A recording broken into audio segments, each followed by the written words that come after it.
Um, as a Guyanese living in diaspora, what do you think about this change, this transition, this change of government? What ran through your mind when it happened? Well, not being a politician Right. myself, I don't know. I think Guyanese yearn for something new and better and different, something that would help them in life. And I think over the last 22 years, 23 years, I think Um, as a Guyanese living in diaspora, what do you think about this change, this transition, this change of government? What ran through your mind when it happened? well, not being a politician Right. myself, I don't know. I think Guyanese yearn for something new and better and different, something that would help them in life. And I think over the last 22 years, 23 years, I think people weren't, their lives weren't progressing. They felt stagnant.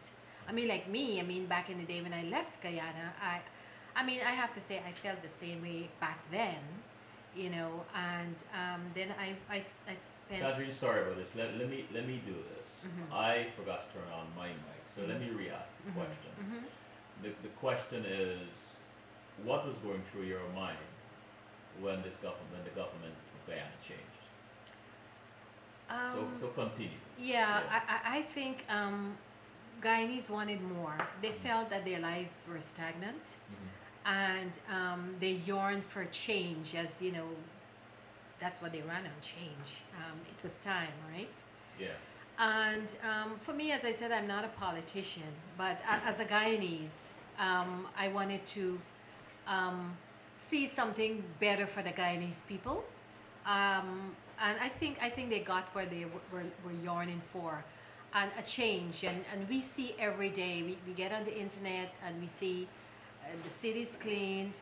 We see Guyanese are sort of celebrating. They're still celebrating, you know, and we see things that make them happy, Yes. you know. And I think for me that makes me happy as well, you know.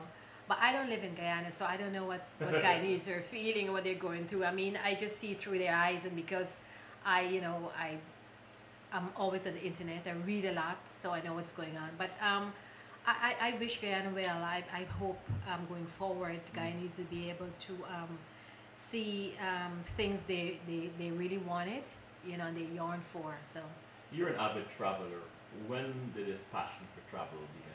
Oh my goodness, I'm glad you asked that question, Yeah. Selwyn, because my high school teacher, his name is Mr. Glasgow. He was my inspiration. This guy made geography seem so exciting. Wow. And yes, and when you put something in your head, you know, it sort of lives there. It lived there, I should say. So over the years, I would always look back and say, I was so inspired by Mr. Glasgow's, you know, presentation of geography, and I would love to travel the world. And Is so, he- yeah, I think he lives in California. If you were listening to me, Mr. Glasgow, Wow. and I told myself that I would travel the world, and would you believe it? I have been to 25 countries since I'm living in America alone. And When I lived in Guyana, I traveled in the Caribbean. I had pen pals, and I visited in Barbados, Trinidad, and things like that. But over the years, I think I have conquered Europe. I love Europe. I love traveling to there. You know why? Because when you go to like England is sort of the gateway to Europe, Mhm. where you can take a boat, you can take a train, you could fly, and you can go visit any of these countries. And I've been to Amsterdam, I've been to Paris, I've been to Florence and Rome, and I've been to Oslo, Norway. You know, I've been to Scotland, Which one resonates with you? Paris. I've Paris. been there 5 times Oh already. my God. And I've been to the south of France. I flew into Paris where my friend lives, and then then we went to Nice. I even walked that carpet, with the Cannes Film Yeah. Festival. Uh-huh. And then we took a bus. We took the scenic route into Monaco. And it all started because, I wanted to spend my birthday in a different part of the world every year. So for the last 10 years. Tomorrow happens to be your birthday. So, no, I prefer to spend it with you, Sam Selwyn. So over the last 10 years, that's what I've been doing, and it has been an incredible journey traveling, and people don't know how beautiful it is, how knowledgeable it is, how colorful it is. I mean, I went to Thailand, I went to Bangkok, and the culture is so amazing. The people are so beautiful, they're so talented. Let me ask you I this, went, Landry. yes, Let me ask you go this. ahead. If you had to go to your favorite place with your favorite music, your favorite book, your favorite drink, where would this place be? It has to be Paris. Paris. Oh What my book would you be goodness. reading? Oh my God. Murder under the Panas Bridge, or something like that. Okay. Or, What music would Love you be in listening? Paris. What music would you be listening to? Oh my God. Something about Paris. I just love that place. I love France, You love period. France. The day I win the lottery, I'll be spending half of my year in Paris. And your favorite drink? Water. Water. Yes. I drink a lot of water. I just love water. GCA, Guyana Cultural Association. You were once the public relations director. What were some of your duties? Well, I covered everything. I covered the entire weekend of events. I did all of the picture taking, the photography. I did all of the writing, the PR, and I would review the weekend of events after it's all said and done. So I did a lot of work for the Guyana Cultural Association. I spent 10 years, I think. 10 years. Yeah, I spent 10 years doing that. What would be the appeal what would you say to the average Guyanese as to why they should be a member? Well, it would have to be their personal choice. I mean, for me, I love the Guyanese culture. It's so diverse and so beautiful and cultural, whatever. For me, that was the draw for me. I wanted to help and I wanted to promote the Guyanese culture, and that is why I became a member. In addition, I always like to help. I'm a volunteer, and I would volunteer my time to do anything. I also volunteer my time at the New York Coalition for Shelter for over 10 years. I would, forego my Thanksgiving dinner at home, and I would go serve food there. I mean, it was just like, okay. I prefer to be serving the homeless as opposed to sitting at the table eating, whatever. But yeah, I just love doing those things. I just love doing that. For young people who want to get into journalism, what advice would you give them? Well, I would say, please, it's a noble profession. I know it's not lucrative, but it's knowledgeable. It's you get to meet so many beautiful, talented people, and even if you don't do it full time, you're not a full time journalist, and like me, who's a contributing writer, I'm a part time, freelancer. I think you get so much from sharing your knowledge and sharing your writing experiences and meeting people and chatting and talking with people and hearing their stories and everything and stuff, and even covering assignments in the community, to promote your community. So come on and join me. I would love to have some people join me, some kids join me, I should say, youth. You cover the Caribbean community. There is this energy. Let's talk Brooklyn, Labor Day weekend. There's an energy that outsiders experience and they talk about when they come to New York, in Brooklyn. What is this energy? How can it be described? Oh my goodness, it's pulsating.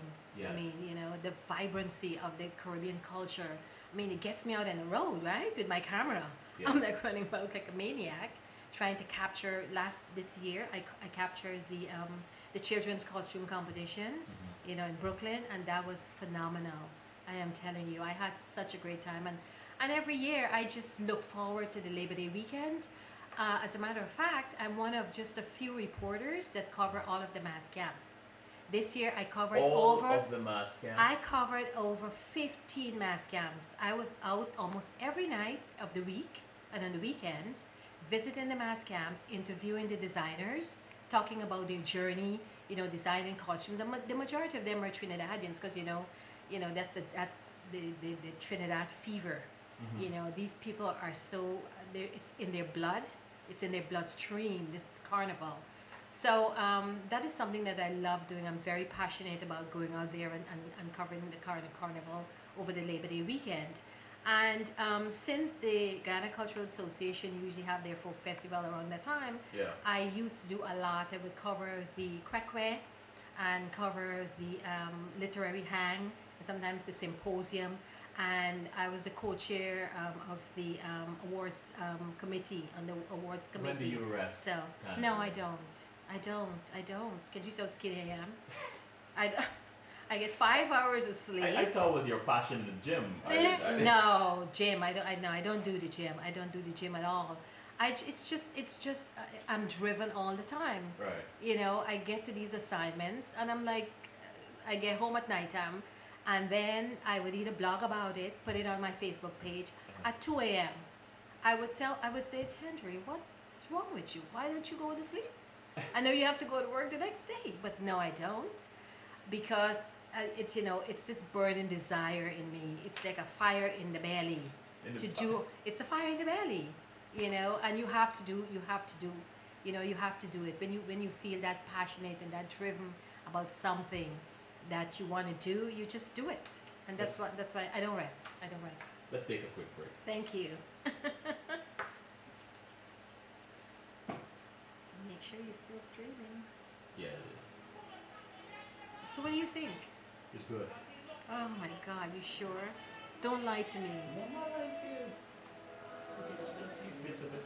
The thing is, don't hit the table too much because we're not Oh, going I to fry know, for it anymore. yes. It's shaking. So, the electronics. Okay, Oh my God, my mouth's going. But you're talking. Andrew, stop.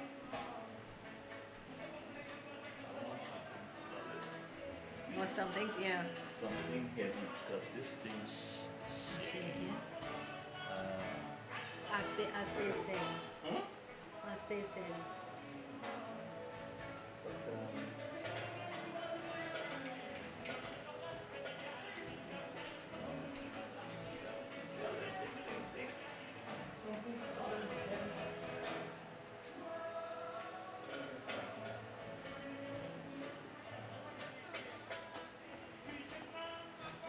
Oh, it's shaking a little bit, you said, right? Oh.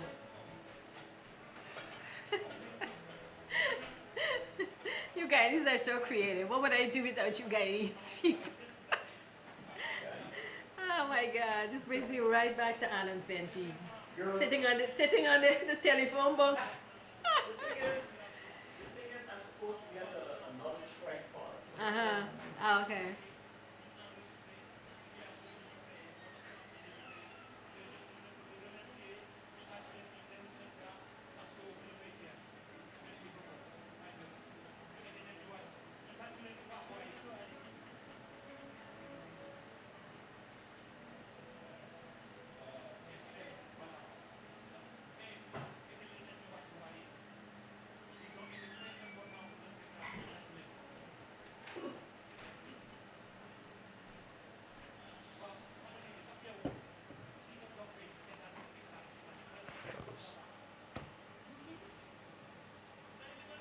All this.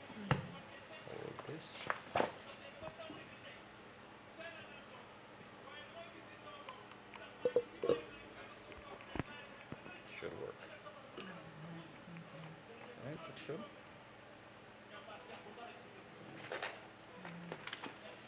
This is a little more stable. Oh, good. Yes, this is good. Oh, it looks good. Good.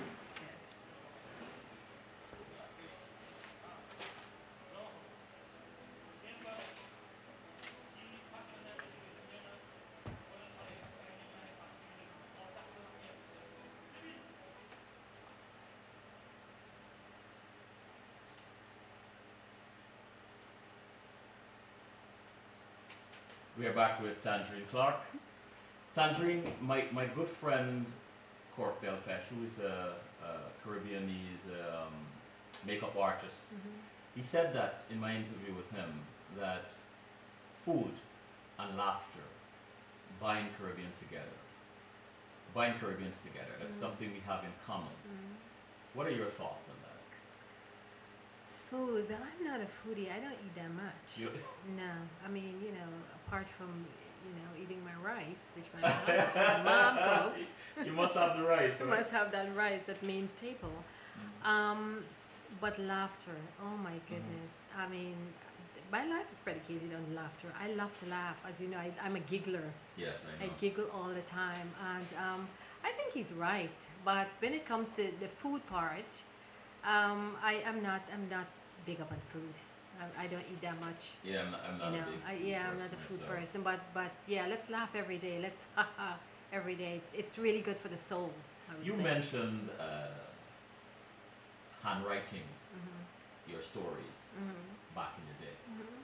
Now we have social media and we have all kinds of instruments. Yes. How has social media, Facebook and all the various forms of social media, impacted the way you do journalism? Oh my goodness, it's instant, Selwyn. Every instant. And as I mentioned before, the fact that I would go to an assignment and I would come home at 1 or 2 o'clock in the morning and I would still go to my Facebook page and I would upload all of those pictures, just put out a blurb. I just love the fact that everything is just right away. It's instant. And I can put that up, at 1 o'clock in the morning and someone can see it at 1:10. Isn't that fascinating? I like it's that. it's it's That is beautiful. fascinating. That It is is fascinating. So Yeah. I love social media. I love my Facebook friends. I think I have 1,900 of them right now. And I love all of them because you know what? They're encouraging, they motivate me, they inspire me to do what I love to do, and I thank them. You So enjoy that? I enjoy it. I enjoy it immensely. I enjoy it immensely. Yeah.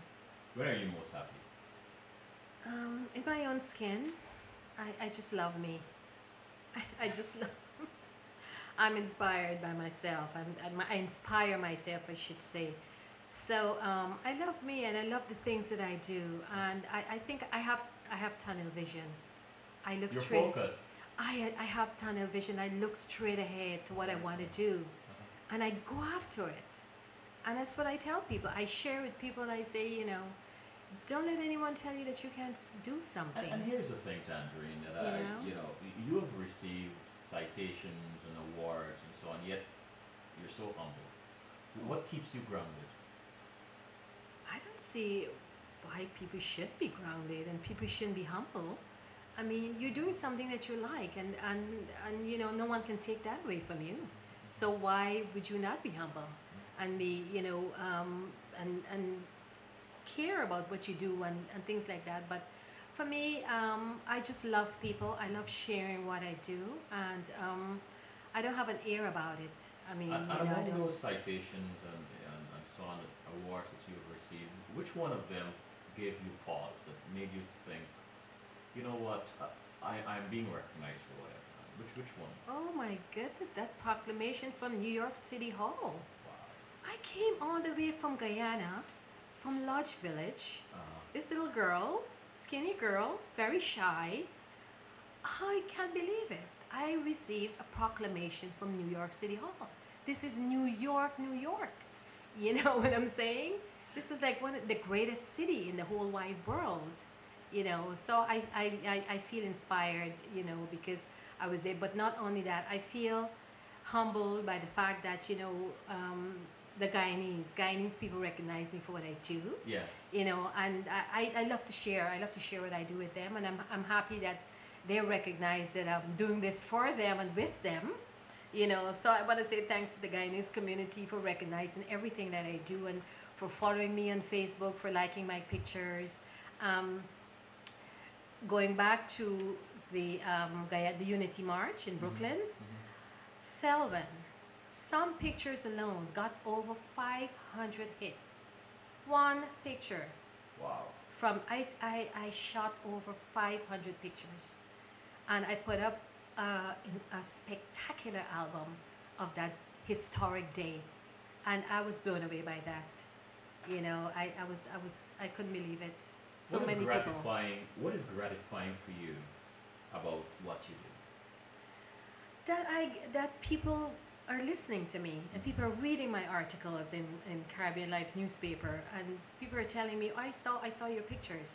I love your pictures. You know, that makes me feel really good, and makes me want to go further, you know, and share more and more, you know. Is there a particular story or person, or let's say story, that you would love to cover?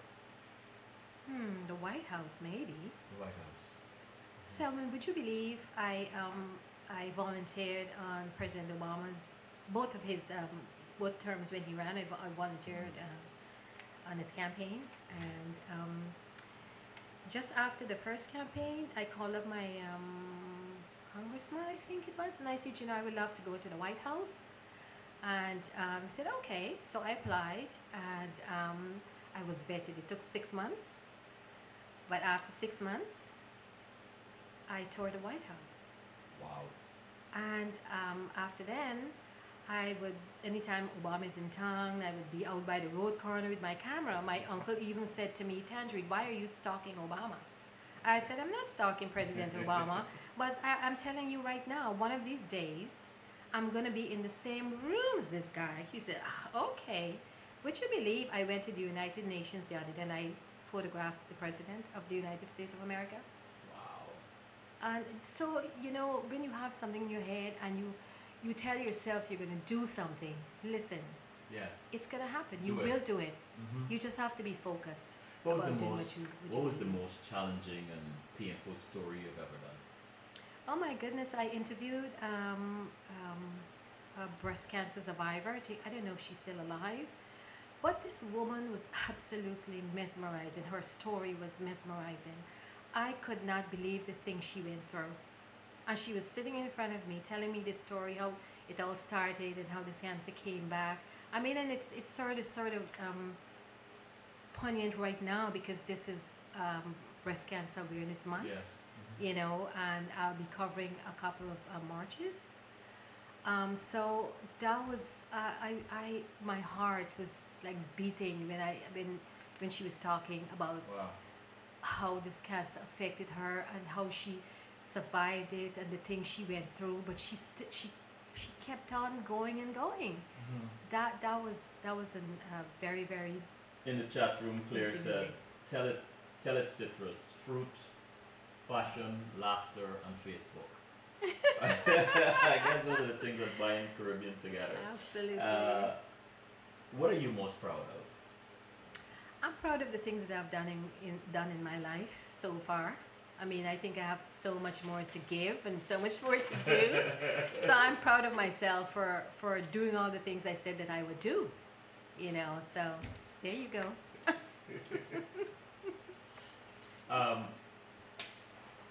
What are you most thankful for? My mom, Mm-hmm. my mother, and I have a son who is 25 years old. 25. And he's just as independent as me. I hardly see him sometimes because he's busy doing everything that I do. You know what I'm saying? He's always on the go. So yeah, I'm thankful for my mother. My mother's an amazing, amazing person. I always say that when my mom was born, Yes. the mold was broken, you know, because sometimes this woman is so kind, so generous, a great cook. She's always, you know, cooking so that I can eat and all these things. So I'm grateful for my mother. Really. When you think about Guyana or being Guyanese, what comes to mind? About being Guyanese. Guyanese are amazing people, I should say. They're very friendly. They're Uh-huh. very friendly, and I don't know. They're great people. I think they're one of the best set of people in the Caribbean. Even though we're not from the Caribbean, from South America, but still, you know, I think we stand out as a people in the Caribbean because of our culture. It's so diverse. You know, oh my God, our foods, the foods. Oh my goodness. You know, there's no one in the Caribbean that can cook like Guyanese. No, I'm serious.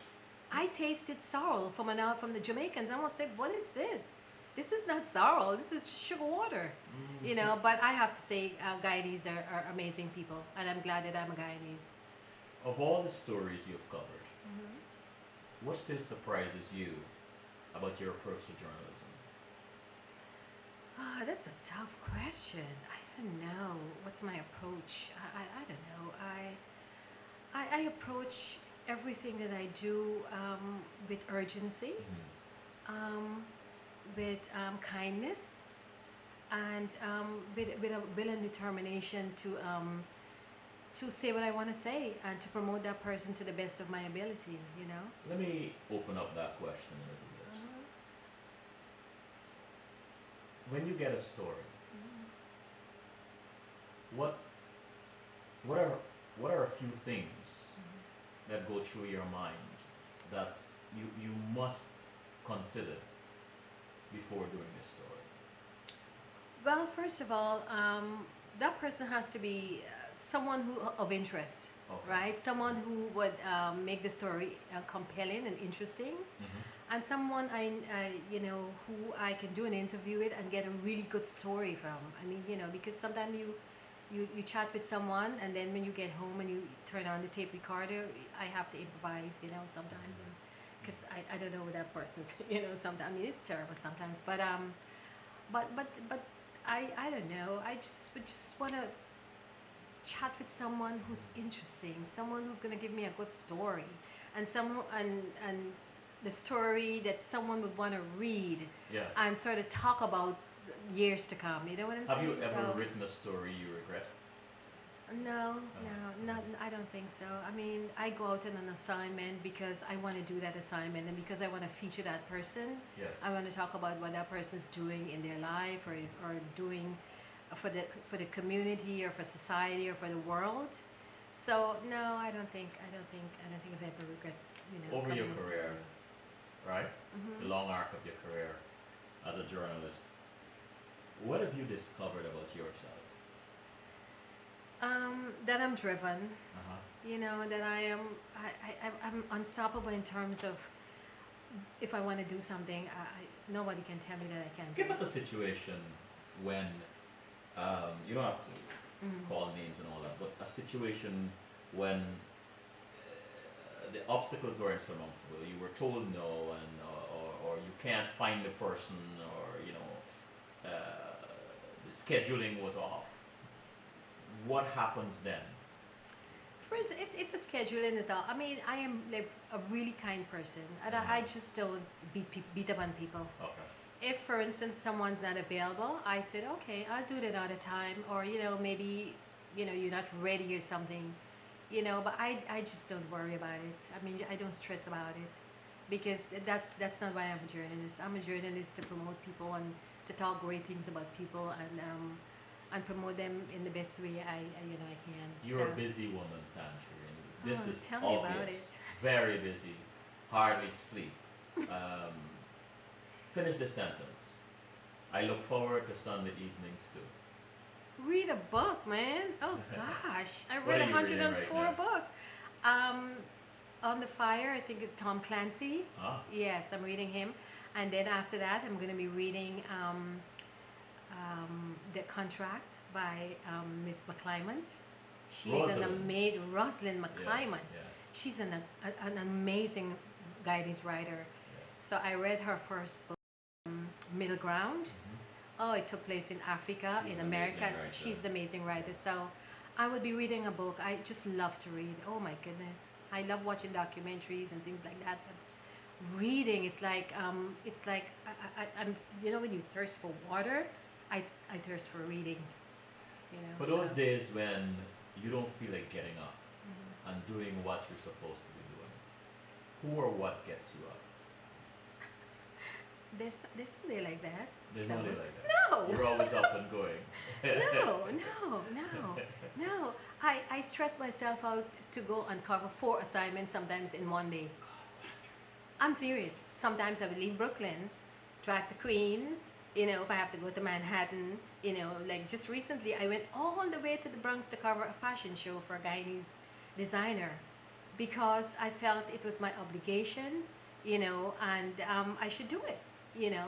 No, I get out of bed all excited and happy every day. And when I get up, I say, I feel the security of God's protecting presence. I like And I that. trust Him to make my way safe and sure. I believe in the good and I expect good to come forth because I rely on God's power to, you know, to deal with my life. That's If, what I do every day. if you could go back in time, what would you tell that 15-year-old girl? Oh my goodness, you're going to be an amazing person. Wow, just go after whatever you want to do. Go after what you know, you set your mind to do. You could do it. Tangerine, one of the things that readily comes to mind when whenever I see you, Mm-hmm. is the array of colors. What is this? And they all work. They all, you know, there's this synergy that happens. The symphony, I should say, that happens. What is this passion you have for colors? I don't know. It's in my blood, man. I'm from Guyana. I mean, for me, I like that. it's just vibrancy. It makes you feel good. Color makes you feel so good, and I'm always blending these amazing colors. And they, as you say, there's a symphony when I put on all these things, and they look really good. If You you know, were- so I just love colors. If you were to describe yourself, adventurous or cautious? Adventurous, man. Are you kidding me? I went to Morocco 3 years ago. I went to Morocco and I climbed a mountain, 32,000 feet altitude. What? I was like, what am I doing up here? You know? But it was this adrenaline. This adrenaline was pumping through my veins. I was like, and I climbed this thing and I went really up. When we got to the top, there was this beautiful waterfall, this tranquility, you know, when you got to the top. So I am such an adventurer. And there's so much more for me to discover. We have gotten to the top and it's like I've hardly scratched the surface, Tangerine. But I must ask you this question. What makes you laugh out loud? Oh my God, myself. I love myself. I just love to laugh because it makes me feel good inside, you know. And I think when you laugh with people, you Yes. sort of, it's like sort of, you transcend how you feel, you know, about yourself. And people feel it. It rings right through to that person. So I just love to laugh. Thank you. Oh, thank you so Thank much, you so Selwyn. much. Was it what you expected? Oh my God, What- you are so amazing. I have to say thank you that you've made me feel so comfortable, you know, being in front of this microphone. You're amazing. Thank you so much. You're I appreciate welcome. you inviting me over. You're welcome, Tangerine. Anytime. And this is Selwyn Collins saying thank you all for tuning in this evening. Fear not what fear whispers to you. Fear your obedience to it. Good night. God bless.